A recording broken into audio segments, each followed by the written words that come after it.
चलिए, आप सबका स्वागत हमारे YouTube चैनल पर। जैसा कि हम लोग लगातार ऑब्जेक्टिव आज लेसन 5 पृष्ठीय रसायन सरफेक्स केमिस्ट्री जो कि आपके सामने लाया गया है। कल के सबसे पहले बताते हैं, जो कल का वीडियो था उसका आंसर था आपका बी, ठीक है, जो आपको हम होमवर्क के रूप में दिए थे। चलिए आगे चलते हैं, तो स्टार्ट करते हैं आज की क्लास, ठीक है। सबसे पहले आपको लाइक कर देना है, शेयर सब्सक्राइब जरूर करें, तब ना रोज वीडियो मिलेगा। तो चलिए, सबसे पहला क्वेश्चन है, स्वर्ण संख्या सबसे कम होती है, ठीक है। तो स्वर्ण संख्या जो सबसे कम होती है वो आपको जिलेटिन है, ठीक है, जिलेटिन में होती है, समझ गए। कोहरा निम्न में से किस प्रकार के कोलाइडल सिस्टम का उदाहरण है? जो कोहरा है, तो कोहरा मतलब कि कुहासा, गैस भी होता है, उसमें पानी भी रहता है ना। तो द्रव और गैस का, द्रव का गैस में विलयन है, यानी कि आंसर आपका बी हो गया, ठीक है। आंसर इसका क्या हो गया? तो आंसर आपका इसका बी हो गया। चलिए आगे चलते हैं। कहता है निम्न में हाइड्रोफोबिक कोलाइड है, यानी कि कौन जो है आपको हाइड्रोफोबिक कोलाइड है? तो आपका सल्फर है, यानी कि ऑप्शन नंबर डी। एकदम याद कर जाइएगा, रट जाइएगा, वीडियो 3-4 बार देख लीजिएगा तो आपको याद हो जाएगा, है ना। किसके द्वारा दूध को कुछ समय के लिए सुरक्षित किया जा सकता है? यानी कि दूध जब खराब होने लगे तो दूध को हम किसके द्वारा सुरक्षित कर सकते हैं? तो फॉर्मल्डिहाइड के विलयन द्वारा, यानी कि ऑप्शन नंबर बी इसका करेक्ट हो गया। चलिए आगे देखिए ध्यान से। भौतिक अधिशोषण में गैस के कण ठोस सतह पर किस बल द्वारा बंधे रहते हैं? ठीक है, तो उसका बल का नाम है आपको वांडर वाल्स बल। बताए थे वांडर वाल्स बल कमजोर बल होता है, इस पर थोड़ा सा दाब लगाएंगे तो क्या हो जाएगा? वो निकल जाएगा। चलिए ऑप्शन नंबर बी सही है। कहता है रासायनिक अधिशोषण में कितनी परतें होती है? जो रासायनिक अधिशोषण है उसमें कितनी परतें होती है? तो आपको ओकरा में एक परत होता है, ठीक है। चलिए, टिंडल प्रभाव पाया जाता है। देखिए ये सब क्वेश्चन जो है, यही सब क्वेश्चन आपका VVI है, ठीक है। तो क्वेश्चन हर एक टॉपिक में 4-5 क्वेश्चन है, अगर पकड़ लिया बिहार बोर्ड तो समझिए कि फायदा ही फायदा है, यानी कि इसका आंसर हो गया सी, सॉल्व। चलिए, कहता है निम्न में कौन लायोफिलिक कोलाइड है? जो दिया है उसमें कौन है लायोफिलिक? तो आपका दूध है। ये भी क्वेश्चन आपका VVI है, ठीक है। ये जितना क्वेश्चन है सब आपका VVI है, ध्यान देना है। कहता है क्वेश्चन नंबर 9, निम्न में कौन सा गुण कोलाइड विलयन के आवेश से स्वतंत्र है? ठीक है, यानी कॉलमेनियल है तो आपका टिंडल प्रभाव होता है। क्या होता है? टिंडल प्रभाव, यानी कि जो आवेश से क्या है? तो आवेश से आपका स्वतंत्र है। चलिए क्वेश्चन नंबर 10, पृष्ठ पर किसी आणविक स्पीशीज के केंद्रीकरण की घटना क्या कहलाता है? तो वो अधिशोषण कहलाता है, यानी कि ऑप्शन नंबर हमने के बी आ गया। चलिए आगे 11, प्रदूषित क्षेत्र में उपस्थित निम्न में से कौन सी गैस चारकोल गैस के मास्क पर सर्वाधिक रूप से अवशोषित होता है? तो आपका है सल्फर डाइऑक्साइड, यानी कि SO2। चलिए आगे, यह कोलाइडी तंत्र जिसमें द्रव परिक्षीण प्रवस्था में तथा ठोस परिक्षेपण, यानी जो परिक्षेपण होगा माध्यम में हो, इस रूप में वर्गीकृत किया जाता है। यानी बताना है किस रूप में इसे हम वर्गीकृत करते हैं, तो आपको जेल पढ़ाया गया होगा, ठीक है, तो जेल के रूप में। चलिए, निम्न में से कौन सा कोलाइडी तंत्र को नहीं बनाएगा? है ना, तो गैस और गैस जो है कोलाइड तंत्र को आपको नहीं बनाएगा। कोहरा निम्न में से किस प्रकार के कोलाइडी तंत्र का उदाहरण है? ठीक है, तो अभी बताएं गैस प्लस, यानी गैस में द्रव, है ना। चलिए, वह पदार्थ जो निम्न संगतता पर विलयन में सामान्य विद्युत अवघटक के रूप में कार्य करता है तथा उच्च सांद्रता के कोलाइडी गुणों को दर्शाता है, तो उसका सहवाही कोलाइड। ये सब क्वेश्चन पूछने वाला नहीं है, ठीक है। जो क्वेश्चन पूछने वाला रहेगा आपको VVI लगा दिया जाएगा। निम्न में से कौन फेरिक ऑक्साइड सॉल के लिए सर्वोत्तम स्कंदित कारण के रूप में कार्य करता है? तो आपका पोटेशियम फेरोसाइनाइड है ना, यानी कि ऑप्शन नंबर ए। चलिए आगे 17। मिसेल का निर्माण केवल इसी के ऊपर होता है, तो आपका है क्राफ्ट ताप। ठीक है, क्राफ्ट ताप के ऊपर, यानी कि ऑप्शन नंबर बी सही। चलिए जल्दी जल्दी। निम्न में से समान सांद्रता वाला कौन सा विद्युत अपघट्य विलयन आर्सेनिक सल्फाइड सॉल के स्कंदन करने के लिए सर्वाधिक प्रभावी होगा? ठीक है, तो वो आपका आ गया एल्युमिनियम क्लोराइड, यानी कि AlCl3, यानी कि सी ऑप्शन। चलिए 19 नंबर क्वेश्चन। कोलाइडी कणों के आकार की परास निम्न में से किसके मध्य होती है? ठीक है, तो कहता है 10 के पावर -5 से लेके 10 के पावर -7 सेंटीमीटर। विद्युत क्षेत्र के प्रभाव में परिक्षेपण माध्यम की गति क्या कहलाता है? तो उसे बोलते हैं विद्युत प्रसरण, है ना, विद्युत प्रसरण। कहता है निम्न में से कोलाइडी सॉल से अशुद्धियों को हटाने की कौन सी विधि नहीं है? तो आपका है आसन, जो आसवन विधि है, यानी कि ऑप्शन नंबर आपका डी सही हो गया। चलिए 21 आंसर है, 21 के क्या होगा, है ना। तो ऐसे पदार्थ जो उच्च सांद्रता के कोलाइडी विलयन में व्यवहार करते हैं, तो उसे हमने क्या कहेंगे? तो उसे हमने कहा जाता है सहचारी कोलाइड। ठीक है, सहचारी कोलाइड। चलिए टिंडल जो प्रभाव है इसमें नहीं देखा जा सकता है। ठीक है, तो आपका है शर्करा विलयन। याद रखना, क्वेश्चन आपका VBI है। ये सब जो जितना इंपॉर्टेंट, देखो हर चैप्टर से 4 या 5 ही क्वेश्चन होते हैं, इंपॉर्टेंट रहता है। यदि बिहार बोर्ड नियमन से धरने लगे तो आपको आराम से पकड़ा जाएगा। क्या होता है जब द्रव स्नेही मॉल को द्रव विरोधी सॉल के साथ मिलाया जाता है? ठीक है, तो द्रव विरोधी सॉल रक्षित हो जाता है। ठीक है, यानी कि ऑप्शन नंबर बी सही।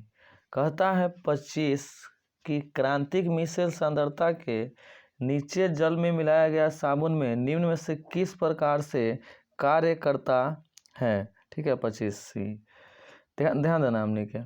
और जितना क्वेश्चन ही तो चल ही रहा है, फिर 1-2 महीना फिर रेस्ट करेंगे और चुनिंदा क्वेश्चन लेके आया जाएगा। ठीक है, किसी अपेट के सफेद भाग को पानी में मिश्रित किए जाने पर वह निम्न में से किस प्रकार कार्य करता है? तो आपका ऑप्शन ए वृहद अग्नि कोलाइड की तरह। ठीक है, निम्न में से कौन सा उदाहरण सुमेलित है? ठीक है, तो दूध एरोसॉल। ठीक है, जेल मक्खन नहीं होगा। ठीक है, ध्यान देना। चलिए क्वेश्चन नंबर 28। ठीक है, किसी पायस के 50 का इसके घटन मैंने पायस होगा, द्रव के पृथक्करण क्या कहलाता है? तो पायसी कारक होता है, यानी कि विपरीत विपायसी कारक।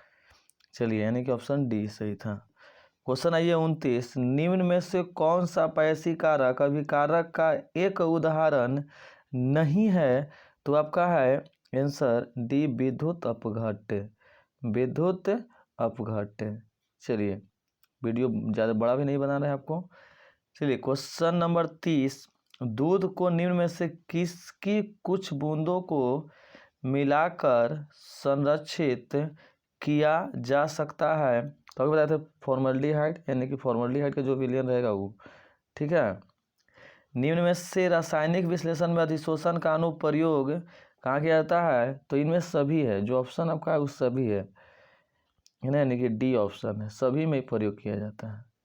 निम्न में कौन सी विधि प्रावस्था के अंतराष्ट्रीय पर संपन्न नहीं होता है? तो आपका ऑप्शन नंबर सी है समांगी उत्प्रेरक। ठीक है, चलिए देखिए सब क्वेश्चन पूछा लास्ट में जो क्वेश्चन देखिए ऑब्जेक्टिव का फिर लाया जाएगा सीरीज। ठीक है, ऑब्जेक्टिव का फिर जो चुनिंदा क्वेश्चन रहेगा। ठीक है, किसी गैस को भौतिक अधिशोषण की सीमा किसके साथ बढ़ती है? तो कहता है ताप में कमी, ताप में कमी के कारण। चलिए क्वेश्चन नंबर 34। गैसीय स्पीशीज के भौतिक अधिशोषण को किसके साथ रासायनिक अधिशोषण में परिवर्तित किया जा सकता है? तो कहता है ताप में वृद्धि के साथ, ताप में वृद्धि के साथ। चलिए क्वेश्चन नंबर आता है 35। निम्न में से कौन सा अवशोषण का एक उदाहरण है? ठीक है, तो कैल्शियम क्लोराइड पर जल, कैल्शियम क्लोराइड पर जल। कहता है 36। आणविक को ऑप्शन ने बोल दिए। जल में साबुन के उच्च सांद्रण पर साबुन व्यवहार करता है। ठीक है, तो सहचारी क्लोराइड की तरह, जो कि हाल फिलहाल बताया गया। चलिए आगे चलते हैं। 37 नंबर क्वेश्चन। विधि जिसके द्वारा द्रव विरोधी मॉल को सुरक्षित किया जा सकता है। ठीक है, तो द्रव स्नेही सॉल को मिलाकर, यानी कि ऑप्शन नंबर हमने के सी आ गया। चलिए क्वेश्चन नंबर 38। निम्नलिखित में किस धातु का निष्कर्षण मैक आर्थर विधि से किया जाता है? ठीक है, तो आपका चांदी है। क्या है? Ag यानी कि ए। चलिए आगे चलते हैं। 39 है ना, धीरे धीरे। किसी गैस के ठोस सतह पर अधिशोषण की मात्रा निर्भर करती है। तो कहता है गैस के ताप पर, गैस के दाब पर, गैस की प्रवृत्ति पर, इसमें से सभी हो जाएगा। ठीक है, 39 का ऑप्शन डी। चलिए 40। निम्न में से कौन सी धातु प्रकृति में मुक्त अवस्था में पाई जाती है? अभी जो क्वेश्चन है ये आपको हम होमवर्क देते हैं। ठीक है, इस क्वेश्चन के आंसर आप जो है वो कमेंट्स बॉक्स में जरूर लिखें। ठीक है, इस क्वेश्चन का आंसर क्या होगा? ठीक है, समझ में आ गई बात आपको? तो ये क्वेश्चन के आंसर आपको हम होमवर्क दिए। चलिए कहता है ब्राउनी गति का कारण, यानी कि जो ब्राउनी गति पढ़े वो क्या है? तो परिक्षेपण माध्यम में अणुओं को कोलाइडिकन, वही था ना जो जिगजैग की स्थिति में रहता है, ब्राउनी गति। चलिए ठोस पदार्थ पर किसी द्रव का परिक्षेपण क्या कहलाता है? तो उसे हम नहीं बोलते हैं जेल। ठीक है, उसे क्या बोला जाएगा आपको? तो उसे जेल बोला जाएगा। ठीक है, चलिए 43। आइसक्रीम के निर्माण में जिलेटिन का उपयोग किया जाता है। आइसक्रीम जो बनता है उसमें जिलेटिन बर्फ के कणों को स्कंदत, यानी कि एक जगह क्या करती है? रक्षण करती है, यानी कि ऑप्शन नंबर सी सही है। ठीक है, चलिए 43 हो गया। 44 कहता है कि बादल, कुहारा, कुहासा, द्रव कोलाइडी एरोसोल है। धूम किस प्रकार का कोलाइडी तंत्र है? देखो ठोस और धुआं, जो गोईठा गर्म करें तो होगा ना, गैस निकलेगा, यानी कि ठोस गैस। निम्न में से कौन सा अधिशोषण के दौरान शून्य से कम होता है? यानी कि जिसका मान हो जाए तो कहता है कि delta G, delta S, delta E, सब के सब ऑप्शन, यानी कि ऑप्शन नंबर डी सही है आपको। ठीक है, चलिए आगे। निम्न में से कौन सा गुण भौतिक अधिशोषण का है? अवशिष्टता। ठीक है, यानी कि आपका आंसर सी हो गया। चलिए क्वेश्चन नंबर 47। निम्न में से कौन सी चारकोल का न्यूनतम अवशोषित होती है? ठीक है, यानी कि इसका ऑक्सीजन O2। ठीक है, ऑक्सीजन O2 हो जाएगा। ठीक है, O2। ठीक है, चलिए ठोस पर गैस के अधिशोषण में फ्रॉन्ट्रिक समतापी का पालन किया जाता है, रेख का बाल शून्य हो जाता है। यानी कि कहता है गैस पर पब से स्वतंत्र। इससे पहले आपको बता दें क्वेश्चन एक बार फिर से ऑब्जेक्टिव का सीरीज लाया जाएगा। ठीक है, जो एग्जाम से आपको 1 महीना पहले यानी कि दिसंबर में लागू किया जाएगा, जिसमें आपको मोस्ट इम्पॉर्टेंट ऑब्जेक्टिव लाया जाएगा। अभी फिलहाल चेक किया जा रहा है। ठीक है, उसके बाद कुछ दिन आपको सब्जेक्टिव क्वेश्चन चलाएंगे, जो बोर्ड पर शो किया जाएगा, पूरा बनाया जाएगा, और उसके बाद फिर ऑब्जेक्टिव का फिर वो तांडव लेके चले आएंगे। ठीक है, जिसमें एकदम मोस्ट इम्पॉर्टेंट ऑब्जेक्टिव रहेगा, चुनिंदा। ठीक है, जो हम लोग एकदम उसको पढ़ेंगे और जाकर टट के लिख के चले आएंगे। ठीक है, चलिए कहता है भौतिक शोषण के बारे में सत्य कथन क्या है? तो अधितोपी से ऊष्मा काफ़ी ऊंचे होती है, यानी कि आपका ऑप्शन नंबर डी। चलिए क्वेश्चन नंबर 50 कहता है निम्न दाब घर घेरी गई सतह के अंश अनुसरण क्या होगा? कहता है कि प्रथम कोटि गतिकी है ना, क्या होगा प्रथम, यानी कि ऑप्शन आपका बी करेक्ट हो गया। चलिए एक काम, ठीक है। आकृति चयन करता उत्प्रेरण की एक ऐसी अभिक्रिया है, तो क्या जियोलाइट होता है या जीवोलाइट हो गया, ठीक है, जियोलाइट होता है, जो हमने 11th में भी पढ़े होंगे, ठीक है। चलिए काम 52 आ गया। निम्न में से किस प्रकार की धातुएं सर्वाधिक प्रभावी उत्प्रेरक को निर्मित करती है, ठीक है। तो आपको है संक्रमण धातु, क्या है संक्रमण धातु है, ठीक है। चलिए आगे चलते हैं। लेड चैम्बर विधि में नाइट्रोजन का वह ऑक्साइड जो एक उत्प्रेरक की भांति कार्य करता है, तो आपका है NO, कोई दिक्कत नहीं है। चलिए चैनल को सब्सक्राइब करें और रोज़ देखने के लिए बेल घंटी को तो अवश्य दबाएं। और तब तक के लिए आज के लिए इतना ही, तब तक के लिए आपसे मिलते हैं नेक्स्ट डे, तब तक के लिए जय हिंद।